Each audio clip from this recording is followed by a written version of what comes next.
Ron, we've got a number of students here from the School of Journalism, and I think they would be interested in hearing your response to this. With respect to the governor's office or politics on a larger scale in Michigan, can you think of one or two major events that have really stuck in your mind?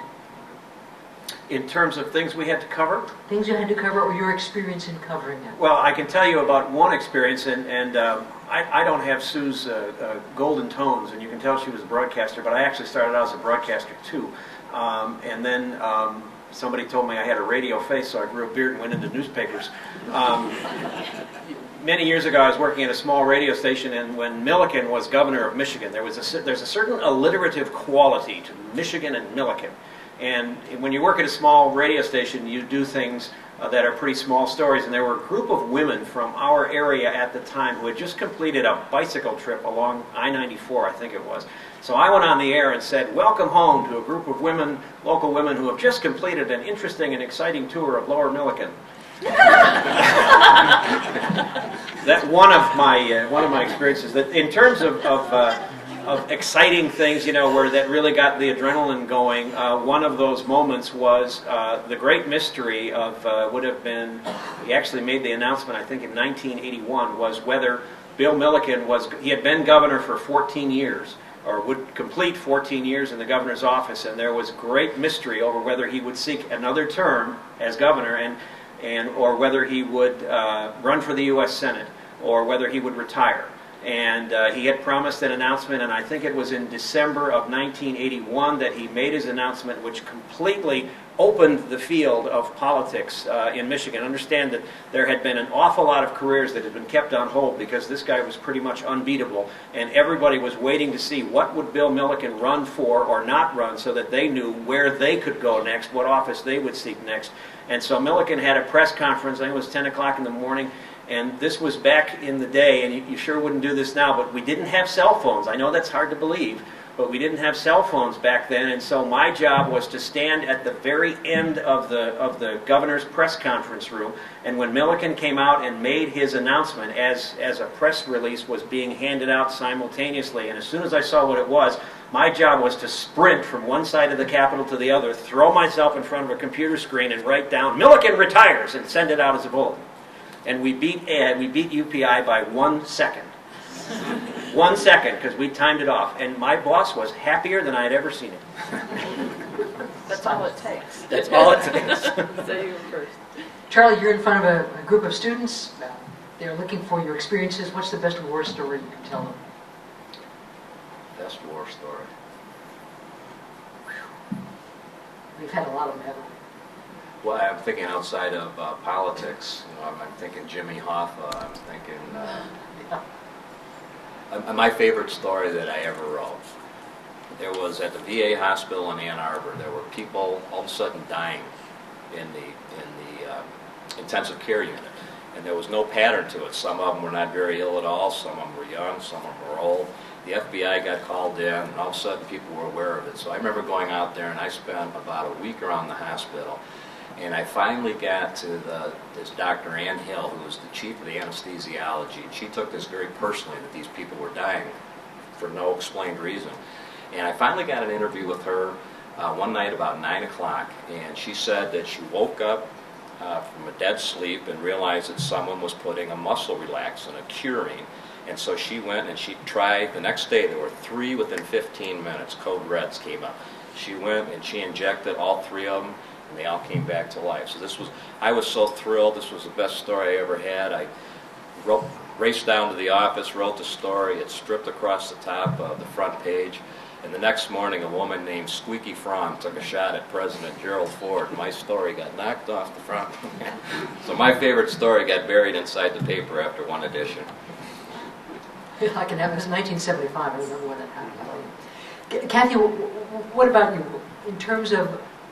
Let's pull it back to politics for a moment, because you've spent a lot of time covering the Capitol, the governor's office. Yeah, it's hard to think of the best story. Some of the things I like is where you get to go with people when you're covering them on the campaign trail. I remember going with Jim Blanchard in 1986, I think it was. We went up to the White Pine Mine in the Upper Peninsula, and we And we flew up there. We all had our hard hats on, remember? Tim Jones from Free Tim Press. Jones was there. Dave Waymeyer from Booth. Right, right. All people who are now moved on to PR and making far more money. But anyway, Tim is This not. is a public relations related lecture. Yeah, no, never mind. Actually, Tim's in the Chicago paper. But that was I always wanted to go inside a mine, so this was fascinating to me.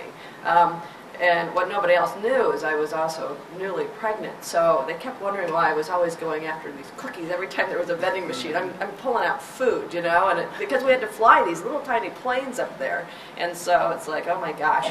But that was really interesting to me. That was like one of the best places I've ever been on a campaign trip. But the other thing that's really interesting to me, and it's a uniquely AP experience, is sitting there and calling the races on election night as the returns come in on the election computer. And there's always somebody in New York or Washington ready to call the race before we are, because my bureau chief, Charles Hill, is pretty conservative about calling things, and so am I. And in 2000, when we're sitting there watching the U.S. Senate race between Spence Abraham and Debbie Stabenow, it was a very close race. Debbie just ended up winning 49% to 48%. And we kept getting, all this pressure. Aren't you going to call the race for Stabenow? Aren't you going to call the race for Stabenow? Well, we're looking at the areas that are still out. They're Livingston County. Okay, well, that's Republican. We know which direction that's going to go. And we know there were several other places in the state that we didn't have election returns back from. And, we just didn't feel comfortable. Now, I think we did have exit polling as well, and that's one reason why our bosses were pushing. It's like, well, the exit polls say say Debbie's going to win. But we delayed that decision for quite a while. We were getting calls, quite frankly, from the Detroit papers, too, because they had their own exit polling, and they're like, why aren't you guys calling this? When are you going to call it? But, you get to know the state after a while, and you know where the Republican votes are, you know where the Democratic votes are, and quite frankly, as we found out in the 2000 presidential election, the last thing you want to ever do is call a race wrong. So we waited quite late that night. I know it was past midnight, and before we called that race, and we did finally end up calling it for Stabenow once we kindly figured out that there was no way that Spence Abraham was going to make up enough votes to make up the difference. But that was a very narrow race. I wasn't working for AP when we had the 1990 race when Engler squeaked through by 17,000 votes, but I'll bet that was a long night, too, for people. So, and the newspaper's at a real disadvantage there because at some point you have to print it. And I think our headline on that first edition, the Engler-Blanchard race, the one that Engler won by such a small margin, was too close to call, which is just the worst thing to have to put on a newspaper. It just says that there's no news here. Yeah, particularly since the 3 days before the election, I think the Detroit News had a poll that had Blanchard up by 14 points. And Free Press had him up by 11, as I remember. And John Engler in later years was always, if I was over his office interviewing, he would point that out. And remember that? Remember what you guys wrote about that? That one at 5 o'clock in the morning, we didn't know what was going on. I remember that day, I got a phone call from my boss at about noon the following day, and he said to the three of us in the Lansing Bureau, you guys cancel your vacation time for the rest of the year, we're writing a book. So we got a book out by the end of the year on how John Engler pulled off this major upset. I also remember the most recent Detroit mayoral election, which was Mayor Kilpatrick winning by a surprisingly comfortable margin when all the polls showed that he was supposed to lose. And late in the evening, when our pollster had Freeman Hendricks, the challenger, still ahead, one of these so-called expert analysts that you pay money to look at the numbers said, it's going to be close, but I think Hendricks is going to win 57% to 53%. Now, in Detroit politics, that may be entirely possible. yeah, that was an interesting night, and you're right. Those numbers had Freeman Hendricks ahead, and then within half an hour, the entire thing flipped. It just depends on when the returns start coming in from where.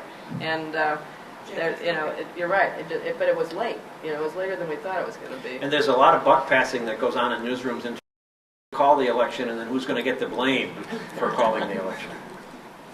Why don't you pass your cards over to the aisles and they'll be collected.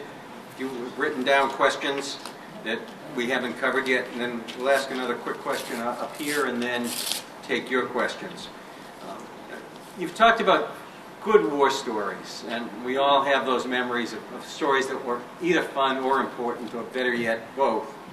But looking back at your political coverage, whether it was legislative or campaigns, is there some story or issue you would have done differently that would have made a difference to your readers or the public, or maybe even the results of the race? Ron?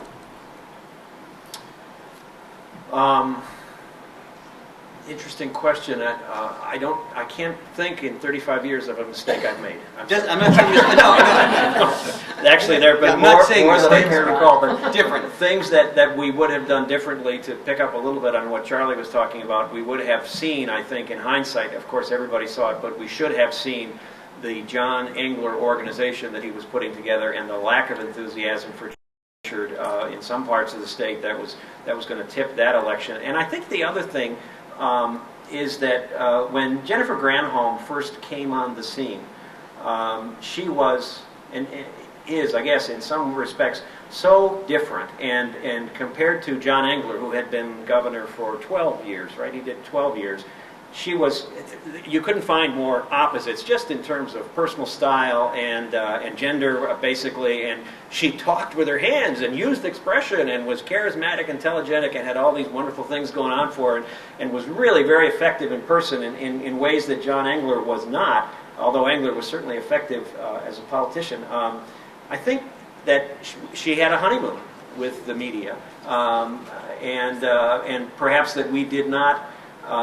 We weren't maybe as tough, didn't scrutinize her initially as closely as we should have in the first year or so that she was in office, because she was literally, I mean, a breath of fresh air, to use the cliche, after that closed down Engler administration for so long. She was absolutely a breath of fresh air, and I think she had a honeymoon that went on a little too long.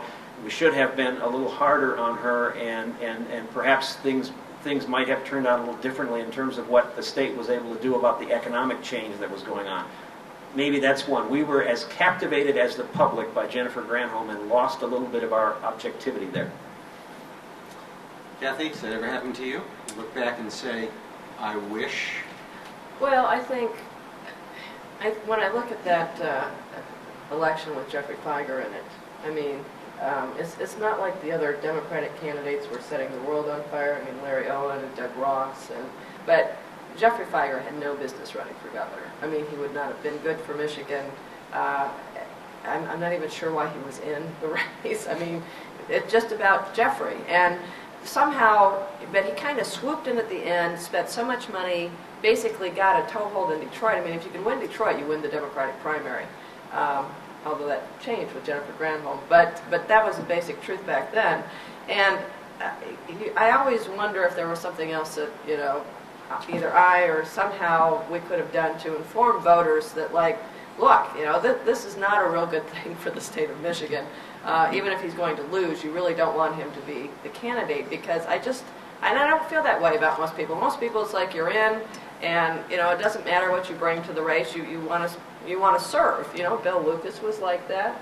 You know, a lot of people had already been public servants. You knew that they care about, you know, running the state well. I don't think that was ever a priority for Jeffrey Feiger. And I mean, I don't have anything against Feiger personally, but it's just that he didn't have a single attribute that would have made him a good governor. I mean, he couldn't get along with anybody else. He was tall. Well, he had a great amount of self-confidence, you know, and he could certainly talk. But, you know, that was one of the few times where you just couldn't see that public service was what was uppermost in his mind, and I don't think it served anybody well that year to really have it. You know, he didn't lose any worse than Howard Maltby had lost 4 years before, but it wasn't a real race at that point, and I think that always is not a service to the voters. But I disagree a little bit about Jennifer Granholm. I think that, you know, because the state situation, you know, we've never gone through this before, where we've had 6 years where the auto industry never ever turned around. And, you know, this started under John Engler and has continued. And I think that everybody was kind of going with the same mentality of, okay, things have been tough the past 2 years, they might be tough this year, but we'll kind of muddle through and we'll see what next year brings. Well, we muddled through, and the next year was just as bad, if not worse, and things kept getting that way. So I think in a little bit of a way, it wasn't just the governor, it was the legislature, it was the entire state government leadership was like, well, yeah, this is really bad right now, But, we always bounce back. If we can get through this year and be responsible and balance the budget, next year will be okay, or at least better. And that has never happened, quite frankly, until possibly this year of her administration. But even this year is not great. And so when you don't have that, I just think that you're right. In retrospect, if we'd known that things were going to be this bad for this long and that the auto industry was going to keep sliding, there would have been a little bit more of a call to action. But I think for the whole of state government. Right. Yeah. Right. But I think looking at it historically, just nobody expected it was ever going to be like this. It's never been like this in the past. So that whole call to action thing that we now feel so strongly, it was a little slow getting off the mark because nobody was really aware that this was going to be such an unusual economic event in Michigan. Charlie, any thoughts on doing things differently? Well, just to Kathy's point there about the cyclical nature of the auto industry, I mean, we're talking about now how Michigan at 7.1% has the worst unemployment rate in the nation. When Jim Blanchard took office in January 1983, we were in excess of 16% unemployment. So, I mean, we have had this go-around. To Ron's point about the 1990 election, I'm not sure how you would have done it beyond the polling. I'm not sure. We should have had a better sense of the dissatisfaction with Blanchard within the city of Detroit. Blanchard still came out with 86% of the vote out of Detroit. The problem was he got 115,000 fewer votes in 1990 than he did in 1980. And statewide, he got 300,000 fewer votes.